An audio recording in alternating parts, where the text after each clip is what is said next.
உடனே ஒரு கல் எடுத்து ஒரு தவக்கல மேல போட்டு அடிப்பானா. நீல துள்ளி குதிச்சு அது அந்த குளத்துக்குள்ள போய் குதிச்சிருமா. உடனே அதை பார்த்த உடனே இந்த அண்ணாக்கு ஒரே ஜாலியா இருக்குமா. உடனே இன்னொரு கல் எடுத்து தூக்கி போடுவானா. இன்னொரு தவக்கல அந்த மாதிரி ஜம்ப் பண்ணி துள்ளி குதிச்சு குளத்துக்குள்ள விழுந்து நீந்தி ஓடிடுமா. இதே மாதிரி போட்டிக்கினே இருப்பாங்களா. அவருக்கு ஜாலியா இருக்குமா. நிறைய தவக்கல எல்லாம் வந்து துள்ளி துள்ளி குதிச்சு ஓடுமா. இவருக்கு கைத்தட்டி சிரிப்பாளாம். அந்த மாதிரி போடும்போது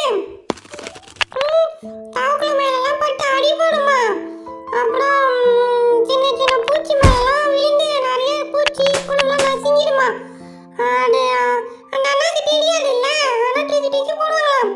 அப்படி போட்டுக்கிட்டே இருக்கும்போது இவன்தான் புரிங்க புரிங்க புரிங்க அப்படின்னு ஒரு கோடை வருமா. யாராவது திரும்பி பார்த்தா அவ்வளோ பெரிய உயரம், அவ்வளோ பெரிய குண்டு, அப்படி கருப்பா ஒரு பெரிய உருவம். அந்த மாதிரி 3 உருவம். கண்ணுலாம் மொட்டை மொட்டையா சிவப்பு கலர்ல இருந்துச்சு. பல்லுலாம் நீட்டா இருந்துச்சு. முடியெல்லாம் சுட்டியா இருந்துச்சு. இதை பார்த்த உடனே அந்த அண்ணாக்கு பயம் வந்துச்சு. உடனே திரும்பி பார்த்து அவங்களுடைய நண்பர்கள் எல்லாம் கூப்பிடுவாரு அந்த அண்ணா. ஆனா யாருக்குமே இவரு கத்துறது கேட்காது. ஏன்னா அவங்க ரொம்ப தூரத்துல விளையாண்டுக்கிட்டு இருப்பாங்க. சரி என்ன பண்றதுன்னு தெரியல. உடனே நீங்க எல்லாம் யாரு எதுக்கு வந்திருக்கீங்க அப்படின்னு கேட்பாரு அந்த அண்ணா. நாங்கெல்லாம் உன்னை பிடிச்சிட்டு போய் உன்னை எண்ணெய் சட்டியில போட்டு வறுத்து தின்ன போறோம் அப்படின்னு. எண்ணெய் சட்டியில போட்டு வறுத்து தின்னுவீங்களா?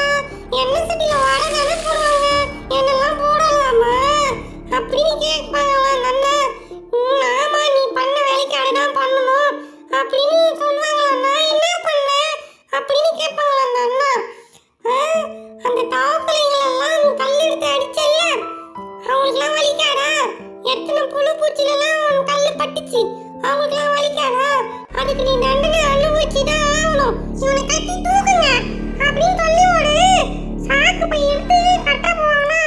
ஐயோ வேணாம் வேணாம், என்னை கட்டாதீங்க, என்னை விட்டுடுங்க, என்னை மன்னிச்சிடுங்க, நான் இனிமே எந்த உயிரினத்துக்கும் நான் தீங்கு செய்ய மாட்டேன், என்னை மன்னிச்சிடுங்க அப்படின்னு சொல்லி கெஞ்சுவாரா இந்த அண்ணா.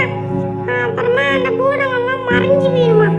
உடனே டக்குன்னு பார்த்தா கனவா அவன் நம்ம தூக்கத்துல வந்துச்சு. அதெல்லாம் கனவு வந்து கண்ணு முழிச்சோடனே பார்த்தோன்னே அவருக்கு ரொம்ப சந்தோஷமாயிடுமா. அப்பா நல்ல வேலை பூதெல்லாம் எதுவும் இல்லை, நம்ம வந்து வீட்டில் தான் இருக்கோம் அப்படின்னு நினச்சி சந்தோஷப்பட்டு போகிறான்.